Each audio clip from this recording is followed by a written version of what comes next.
Welcome to the final What's New in EDU live from Bett 2020. It's day 3 of Bett, where we've been bringing you updates and insights into how to use the latest and most effective EdTech tools and resources. Today, we'll dive into ways to personalize learning for your students and how you can foster inclusion to meet the needs of all learners in your classroom. So let's get into it.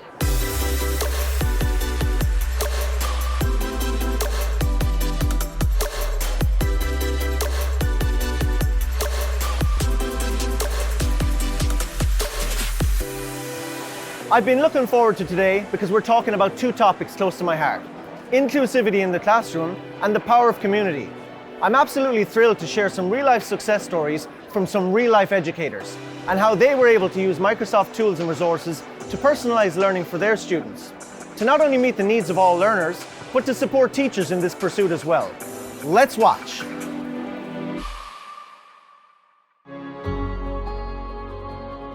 What excites me is really finding new and different ways to help students reach their potential. One of the goals of the Assistive Technology project was to keep students with their peers. I really love stories. It's just hard that I can't read or write one.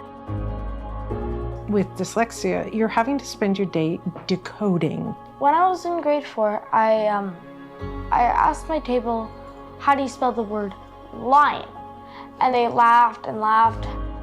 In order to reduce the achievement gap, we needed to leverage Microsoft technology. We had 24 students between the grades of 4 and 8 within the English and French immersion tracks. Our group of students included learning disabilities, ADHD, dyslexia, low-cog kids, students with autism, and students with motor difficulties. We needed to ensure that educators were set up for success, and so we hosted a half-day training session. I really like writing on the computer because I don't have to ask everybody, what does this say? I think one of the most exciting parts of the project is with learning tools, teachers were able to see measurable outcomes. Beyond that, it was free. One innovative way that we've introduced OneNote to our classes is a digital escape room to use Dictate, Immersive Reader, or the Translate tool. For many students, the pen is the cage that stops them from learning what they're truly capable of doing. As we shift into a more differentiated learning model, we're building a more inclusive classroom. Office Lens has been very useful in allowing us to log student work specifically to those students. In that way, I can have my class reading the same material at 7 or 8 different reading levels. Microsoft Learning Tools have created an equal playing field. Using Power BI, we saw definite increases in academic achievement. I'm also dyslexic and I struggled in school, but my experience was very different. I'm always in awe of the confidence that Peyton exudes. I'm very proud of you. I always felt limited. Peyton feels limitless. Even though I'm dyslexic, I would say if you're having troubles reading, writing, don't be ashamed of yourself. Be confident of where you are right now.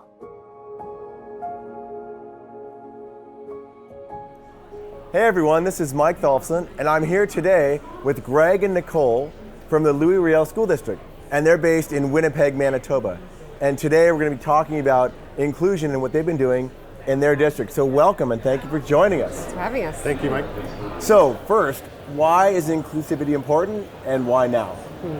Well, inclusion is an evolving concept, and we have an increasingly diverse student population in our school divisions.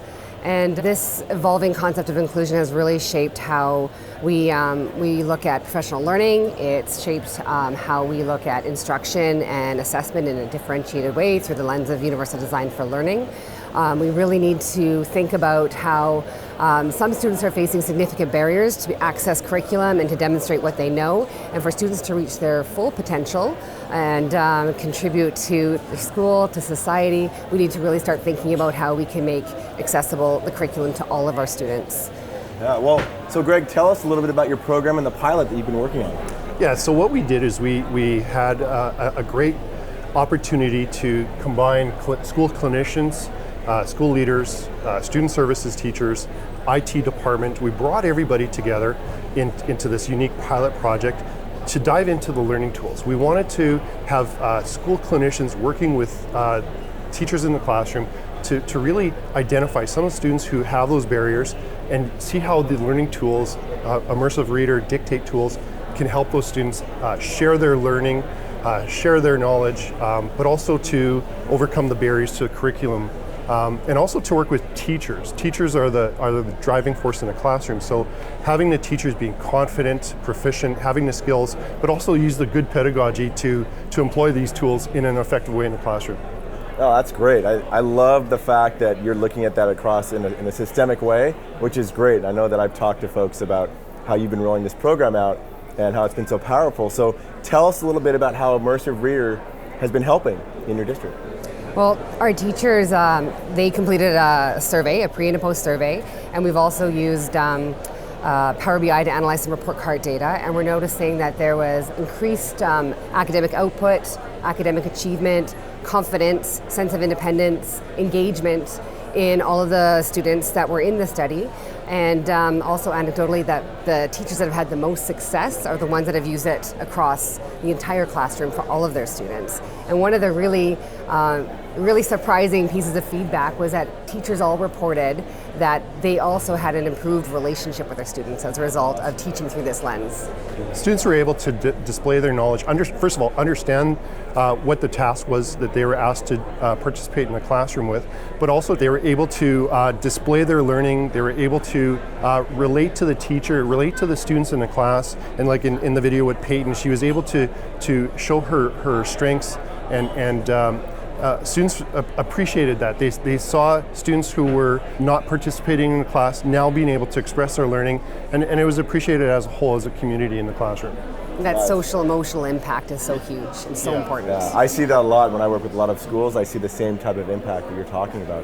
So can you tell us a little bit about how did you provide training at scale across the district in some of these new tools? Well, first of all, we started back a few years ago with a training program that was personal professional learning. And really, when we talk about professional development, we don't have to develop the teacher, they're already developed. We just need to include them in a learning process. So developing a learning culture. So what we did is we designed a EdTech mentorship program. So we found some teachers that were excelling in the use of technology and brought them into the professional development area where they could share what they know with other teachers. So being able to display, using good pedagogy, they were able to share their knowledge. And sometimes in education, it's a closed door policy where teachers are a little bit resistant to training or opening up their classroom to allow other teachers in. So we found some unique teachers that were willing to share how they're using it in the classroom effectively. But we're also bringing in teachers that were able to learn the skills required to use the tools, but also experiment, trial and error for sure, and develop their own strengths and abilities to use the tools with their students, for all students. And we also developed a model that really shows how we support all students in our school division with the use of learning tools. So starting with the core team, the teacher, the student, planning for all students using the learning tools through differentiated instruction and assessment. And then when that's not working and we're still needing more, then we do move into the student-specific planning piece where it's decided whether the learning tools are required as an adaptation. So we sort of tackle it at all levels. Well, and related to that, so how does the community, both education and maybe outside of the classroom, how does the community come into play with what you've been doing? Well, our parents, one beautiful thing about OneNote is that it's accessible to parents at all times. So parent engagement has increased to support these students all the time as well. And a lot of these parents previously have felt very disconnected and disheartened about their child's progress and their child's learning, and now they can see artifacts, and that support is huge for the student and for us. That's great. So what would you say to teachers, administrators, and other districts out there in terms of recommendations of how they might try to have the same success that you've had? Just start. You have to get started. You have to develop a culture of learning for teachers and for students. I think you also have to be able to scale it at a proper speed. It's easy to give out technology, but it's very hard to ask teachers to change their practice. And a lot of times when you're using a technology, they are changing their practice. So you have to give them the time, you have to give them a resource area or other teachers that they could work with and learn from, and then trial and error really. And I'd say prioritizing also that in-class support step by step and having a PD model that does prioritize that. So I just want to say a big thank you to both of you. You've been really inspiring with the work that you're doing in your district, and I've just been excited to watch how everything has unfolded. And so now I need to go see my friend Leslie Fisher, and we're going to go check out Immersive Reader. Just for the record, I'm waiting on Mike. Hey Leslie, sorry I'm late. Ready to go? I am ready to go. Are you ready to talk about Immersive Reader? I am. Immersive Reader is something that is near and dear to my heart. I learned about it a year and a half ago, and as a struggling reader, I find Immersive Reader so helpful, and I know students also find it helpful. And there's some wonderful updates that involve Immersive Reader. The first one I want to talk about is Office Lens. This is an app for free. It's available on iOS and Android, and it allows you to take your mobile device and take a picture of anything. Even if the picture's at an angle, it will go ahead and straighten it and crop it. I can then say share to Immersive Reader. And one of the nicest changes is it now has full Immersive Reader support. So if you're familiar with things like line focus, picture dictionary, language translation, all of that is now built into the Office Lens app, allowing students and people like me that struggle with reading the ability to be able to help the text be read more effectively wherever they're at. So some other great places that Immersive Reader is coming, the brand new Edge browser, which just launched, has Immersive Reader built in, and we're really excited about that. And we also want to let people know, in case they didn't, Immersive Reader is fully baked into Microsoft Forms. So formative assessments in Immersive Reader, like chocolate and peanut butter. Now the other thing we've done is we've worked with all of these ed tech partners to let them integrate Immersive Reader as well. And we have 6 big announcements for Bett.